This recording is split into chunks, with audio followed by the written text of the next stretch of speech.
नमस्कार जय जगन्नाथ मु नीरू समस्त सुस्वागत अभिनंदन जनाऊँगी आज पवित्र दिन गुरु दिवस एवं डॉक्टर सर्वपल्ली राधाकृष्ण जयंती अवसर में समस्त को पुनर्बार मु अभिनंदन जनाऊँगी मो समस्त गुरुजन चरण कमल रे मोर भूमिष्ठ प्रणाम मु एठू जनाऊँगी तांकर आशीर्वाद तांकर अवदान आम प्रति अनंत काल रही आसी अछि रही थिबो मध्य एवं से गुरुंकर गाथा कीर्ति तांको अवदान जेतिकी आमे तांकर वैशिष्ट्यता जेतिकी आम प्रति रही अछि जदि वर्णना करिबा से सब अतुलनीय अवर्णनीय अटे तो मो सेही गुरुंक ऊपर दीपद लिखिछि आसंतु सुनिबा किछि मुहूर्त तारि भितरे निजको थरे हजेई दबा। हाँ आज्ञा मो शीर्षक हैला अनंत कालरू अविरत भावे उच्चे अटे तुम स्थान। आसंतु सुनिबा अनंत कालरू अविरत भावे उच्चे अटे तुम स्थान अनंत कालरू अविरत भावे उच्चे अटे तुम स्थान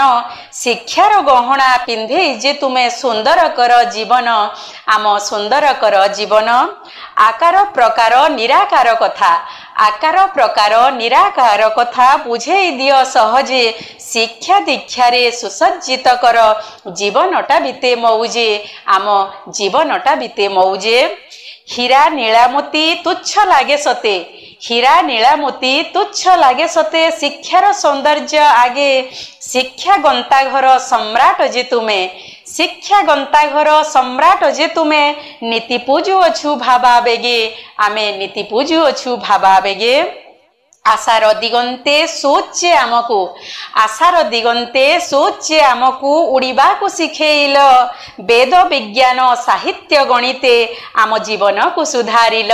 तुमे आम जीवन को सुधारिल अंधार जे जन्हे दीप शिखाटिए अंधारे जे जन्हे दीप शिखाटिए उज्ज्वलता दिए प्रसारी सेही रूपे गुरु तुमे महामेरु अज्ञान रु कर पारी आमको अज्ञान रु कर पारी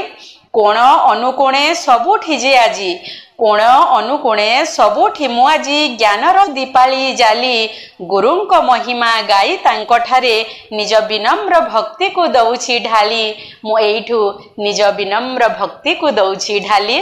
धन्यवाद। नमस्कार। जय जगन्नाथ।